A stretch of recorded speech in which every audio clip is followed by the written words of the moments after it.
Hi there, guitar students. So we're going to work on a few bar chord things. For those of you who've been doing this for a while, this is just there'll be a quick refresher at the beginning. For those that are brand new to it, give it a go. Remember, you can pause all these and ask me questions. And when we get together on some Zooms, if we need to, if this goes on a wee while, then you'll be able to see them. Okay, so first things first is there are 4 bar chord shapes. All the others you see are variations of those shapes. We can explain that later on. Get this bit down and you'll be really enjoying it.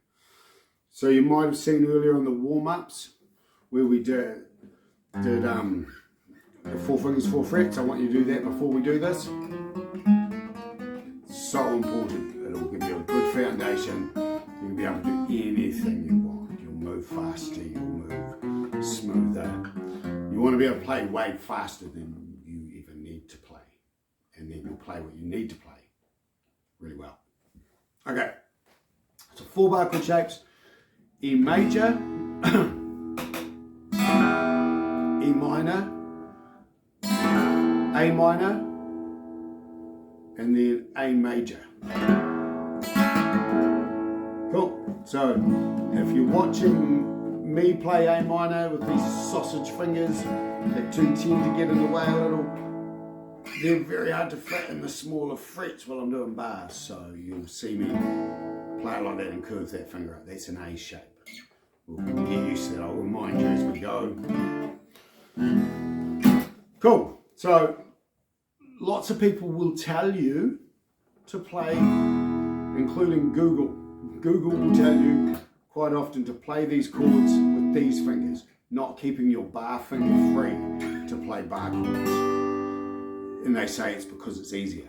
It's easier at the time. Long term, you've got to relearn to play all those shapes again with the wrong fingers.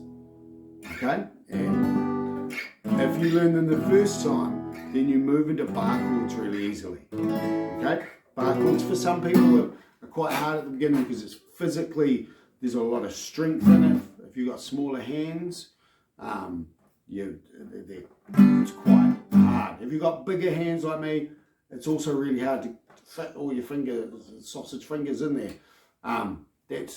Both things are going to take the work. That's what the exercises are for. But use the right fingers, keeping finger 1 free.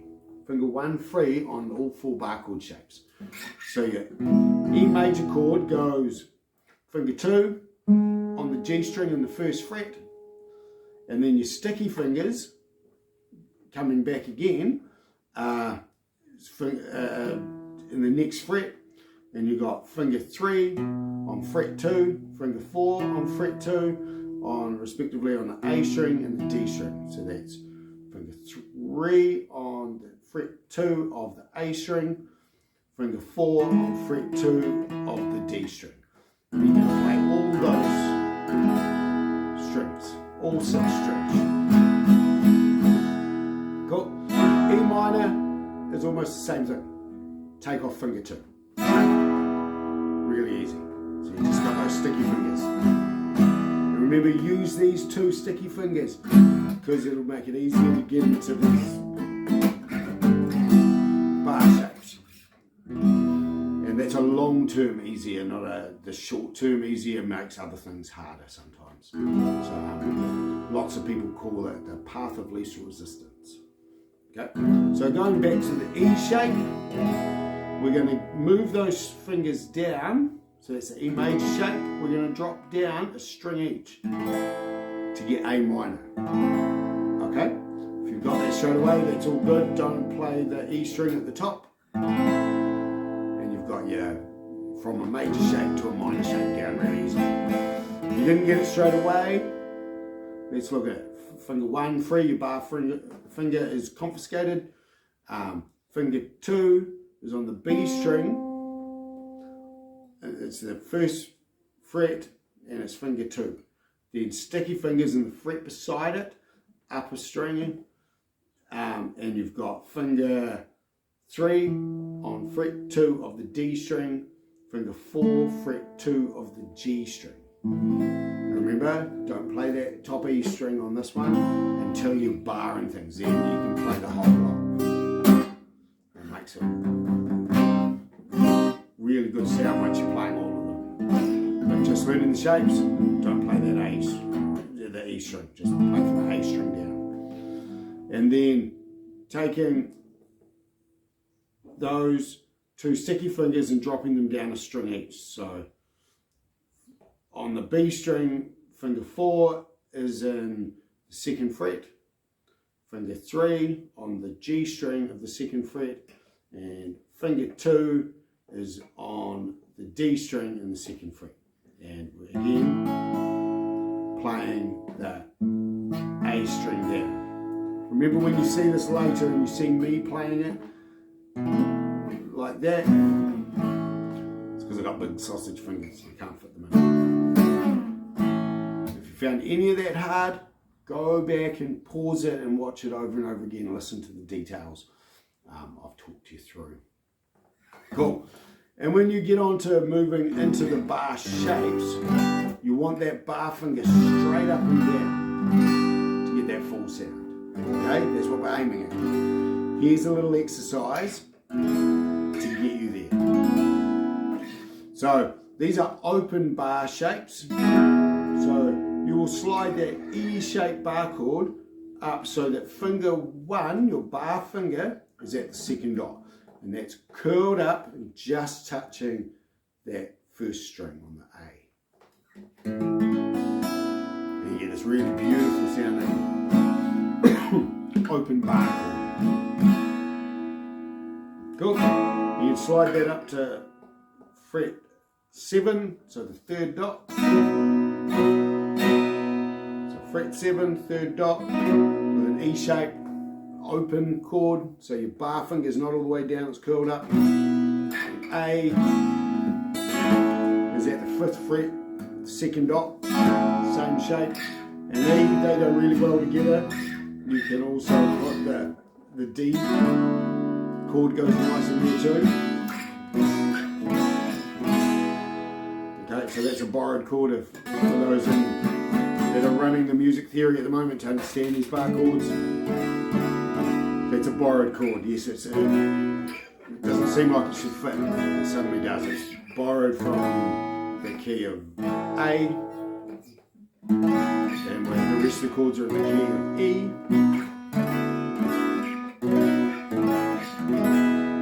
So this exercise, using these chords any way you want, for a songwriter, rock something out for me. You're in lockdown, write some thoughts down. Maybe write about the lockdown. So this will strengthen your fingers a bit to get into the bar shapes. Okay? The E shape is often the easiest, so if you've been doing key chord scales and haven't quite got that F down very well, this is your chance to get past that and play an F bar chord. I did the same thing with the 2 chords that break guitar students, F and B minor. I learned them as bar chords before I could play them open. Okay. Cool. So again, we're going to have for those that are got the bar fully down, you're trying to use these. Let's go through the dots where you can name where your chords are. Okay.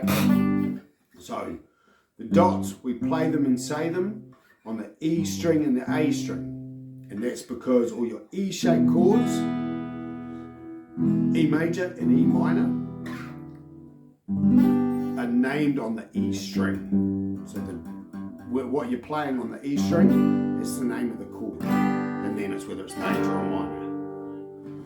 So as example, the first dot on the E string is called G.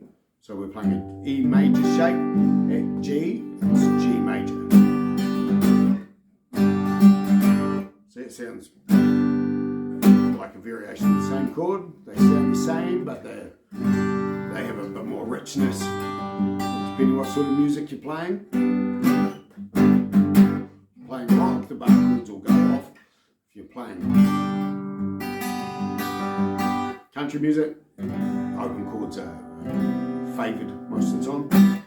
Cool, so let's name the dots. So what we do is we play them and say them. So we've got G, C, so that's G on the E string, C on the A string, and then we've got,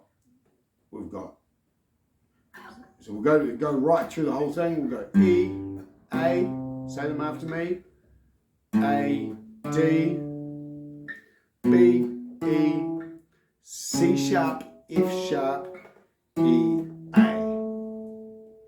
So this guitar doesn't have the dots on the front, so it does make it a little bit harder. Your first dot is at the 3rd fret, second dot is at the 5th, third is at the 7th, fourth is on the 9th, fifth set of dots is 2 dots, double dots at the 12th fret. So that's the strings, the whole fretboard starts again there. So they're the same as those. So 88 Dynamite Goodbye Eddie. So just like your tuning, so E, A. So let's walk through this one more time. You can pause this, go over and over and over it. So G, C, A, D, B, E, C sharp, F sharp, E, A. Cool, I hope you benefit from that. Please try them if you're ready for those. If nothing else, start at the beginning, get those open bar chord shapes with the right fingers. Don't let Google tell you otherwise. It'll make it harder later when you get on to the rest of this, okay? If that's all you wanted out of a slightly more advanced lesson, that's cool. Take what you can at this point. We'll talk about it on the other side of this lockdown as to what you've achieved and what you haven't. You can buzz me a line during it. We can have a Zoom call to catch up on how you got on with lessons. We can talk about them. Cool. So let's have a quick look through the pentatonic scale. So this is lead guitar. For those of you who aren't sure what I'm talking about, we've got chords that we've been doing and strumming with this hand. That is rhythm guitar. They do blend in at some point, and that's okay. But rhythm is strumming. Lead is more note by note. So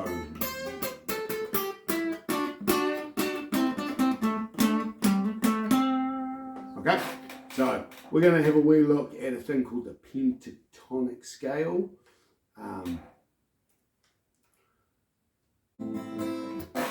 Cool. So what we're going to look at is a fun thing called a pentatonic scale. Okay, so this is often after you've done your first box patterns. I'll teach you just to introduce you to the lead and see whether people like it. So that's this one here in the key of G. So if you follow it, this is the key of G. If you want a backing track in the key of G, go to the tbsom.webs.com site, and this exercise would have been the first one you would have done. Is 1, 2, 4, 2, 4. Remember their reference points of the fingers. Your reference point of 1 is on the 2nd fret of the E string. 2, 4, just like 4 fingers, 4 frets. 2, 4, upper string on the B.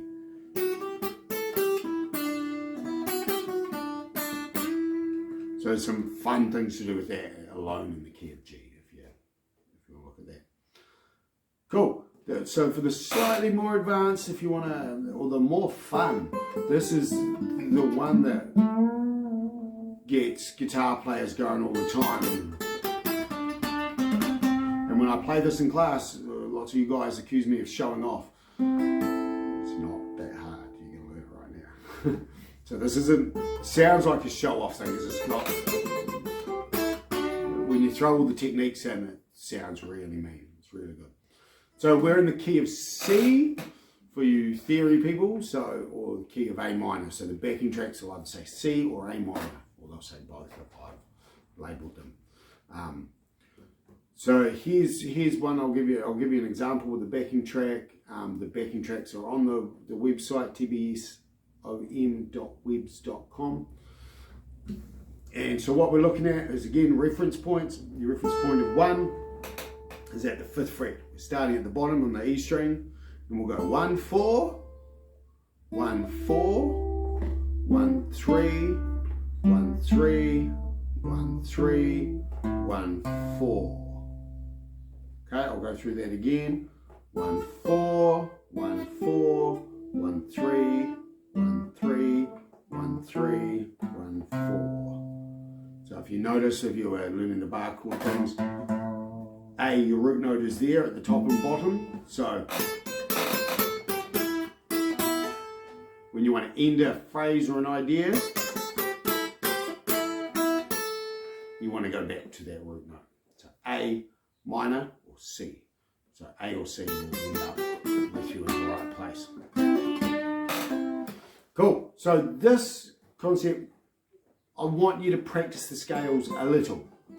Now that sounds complicated because I always say to you, practice a lot, and how important practice is. I'm not saying don't practice, I'm saying don't become robots playing only the scale, because then when you get to play them, you'll play it and it'll sound really scalic,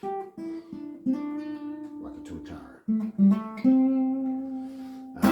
Cool. So I'm going to give you a little example, do some nice slow stuff, and then I'll do some faster stuff, and I'll show you what it's like to play it scalically and how that can get a little bit boring, but you need to get that down too. But don't spend too much time on it, so your subconscious mind just goes to that. You want to be able to find clever tricks. Cool. I don't know what this backing track sounds like yet, so.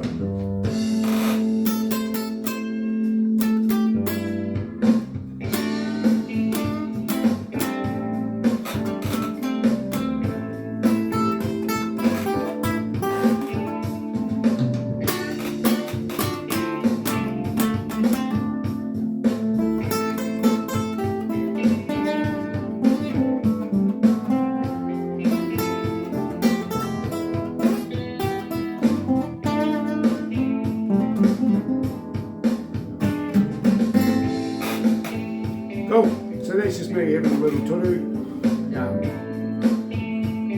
So what we're looking for is scaling. I want you to practice the scales, nice and slow. Keep it in time to the track, it'll be more fun.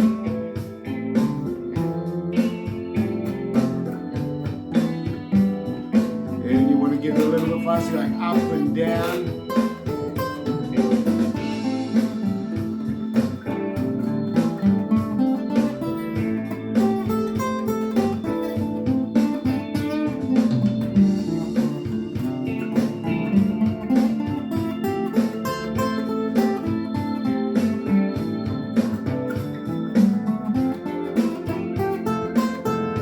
So as you can hear, that's really good, but it sounded like it was getting boring. You can hear I was trying not to bend and do some fun things.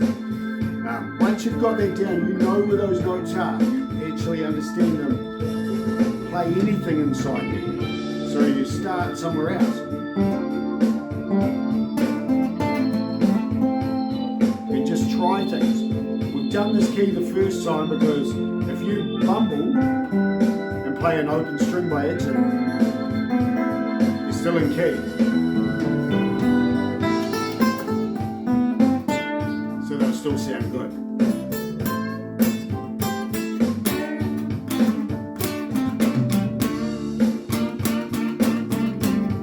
So this pentatonic, all the skills you've learned before, the bends, hammer rolls,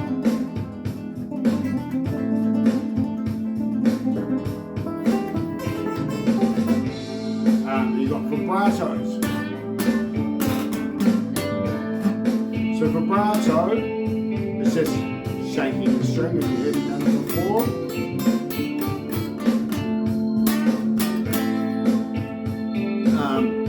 So if you combine ending a phrase with the root note and a bit of a brass note, you can go anywhere you want for the next idea. Cool. For those of you who are going to practice that, try those. I'll add this backing track to the website, but there's heaps of them there. If you like this one and you can't find it, give me a yell. I've got heaps of other ones that are not on the website, but try those. For the theory guys and girls, I really enjoy working with all of you when you know your music theory. And we can talk about music theory and we challenge each other on it. That's really fun. So remember your relative minor. So that's the 6th degree of every key. That's what tells you which pentatonic to use, where to start. So your A is in the key of C. So always the 6th degree. So your G, you're at E. For those of you with a keen eye might have noticed there's a little trick there. If you're a little more about patterns as a player, if you play your A-shaped bar chord, that's the root chord, so C major, that's where you'll find your A minor. So A. So if you play your C chord, the shape is right in front of it. Same with G, all of them. So D, your relative is B minor. So it's right in front of where you're playing your C. Complicated chords, apparently. B flat, then you'll find your relative minor is G, it's right there.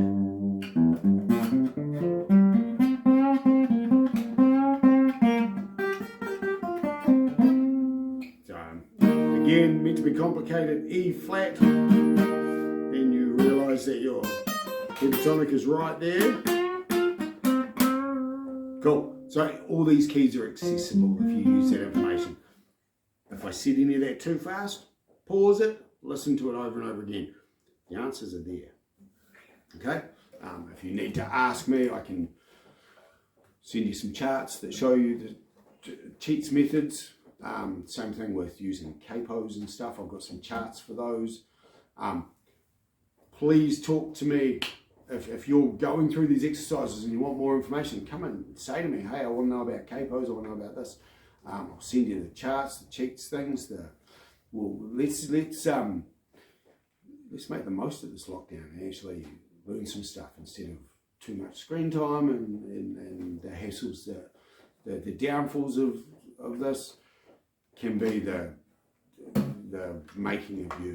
You can go into your room and spend some time doing this and come out way more of a better guitarist. And I want to see you all thrive during this time. So if you want a Zoom call to go over some stuff, or you want to have a jam, Zoom and FaceTime on Messenger, they've got latency is what they call it. It means you're not in time. So you'll hear me play and you'll hear the sound a few seconds later, and when I hear you play it'll sound bad. So let's talk and have a chat on Zoom, and we'll throw some information around and I'll find out what you want, and I can record some stuff. You can jam along with me if you want to. I can find other backing tracks that'll suit you. Pay attention to the genres on there. So if it says blues in A minor, and you like it, then you probably like blues. Look for slow blues in A minor, fast blues in A minor, Texas blues in A minor. You know, look for whatever you can find. You'll find some really cool stuff in whatever genre you find. You know, if it just says ballad, slow ballad, look for fast ballad, look for ballads in other keys. Find the things that work for me. Cool. And last thing. So if you've learned lots of shapes, scale shapes that I've shown you, so your major shape,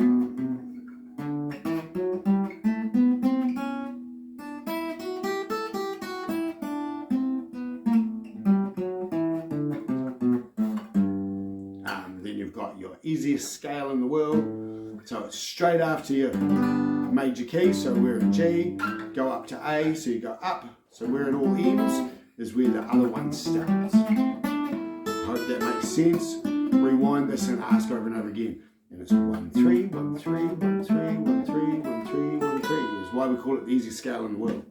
Okay?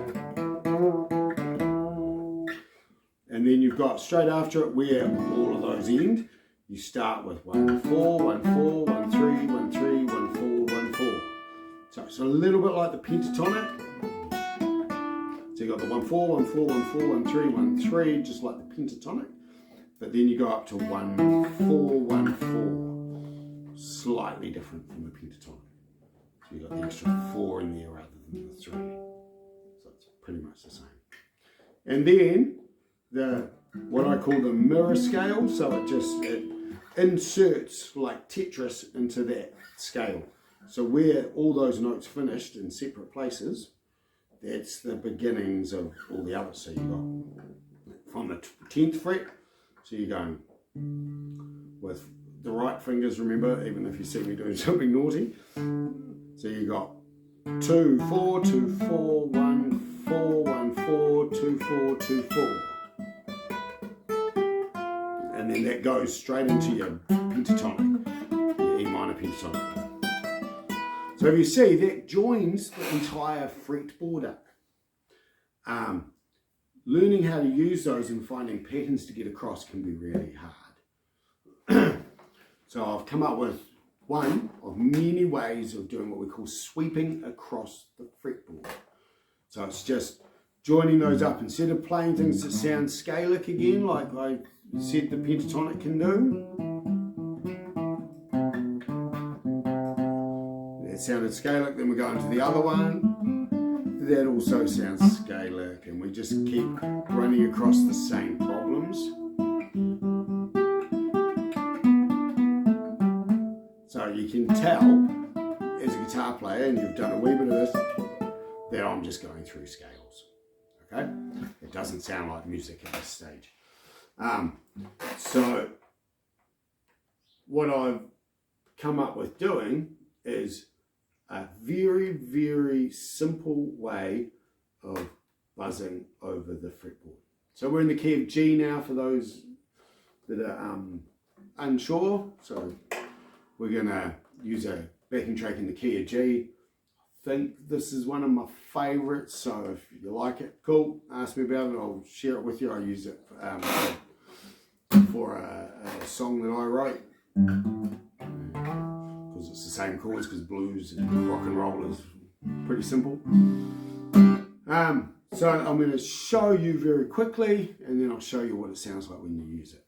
So we're starting at G, we're going 1 2, and then we go down a string, 1 2, slide. Okay, 1 2 1 2, slide. Seems pretty simple at this point. 1 2 1 2, slide. When you slide and you slid on the right finger, you slid on the third finger. 1 3 1 3, slide. So your finger 1 goes back to the start of the next pattern. 1 3 1 3, slide.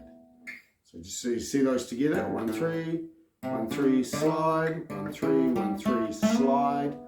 Let's do it again. 1 3 1 3, and slide a little bit longer, so you go 4 to the 12th fret. You'll see the double dots. Okay. So 1 2 1 2, slide. That's 1 3 1 3, slide. Okay, and that takes you up to the pentatonic. So the most usable pattern of the lot. So let's go over that one more time. 1 3 1 3, slide. 1 3 1 3, slide. 1 3 1 3, big slide.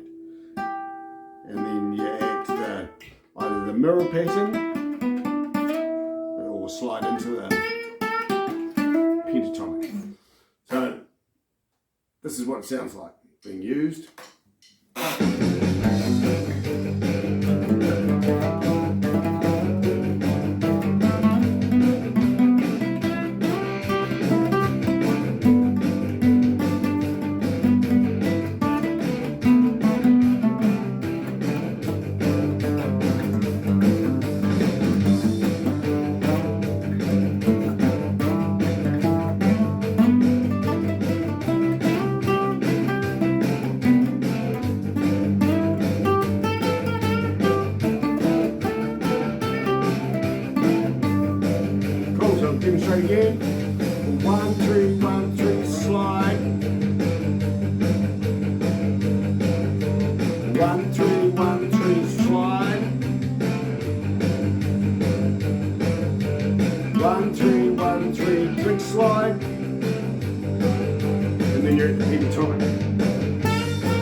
So you want to learn to do them backwards as well.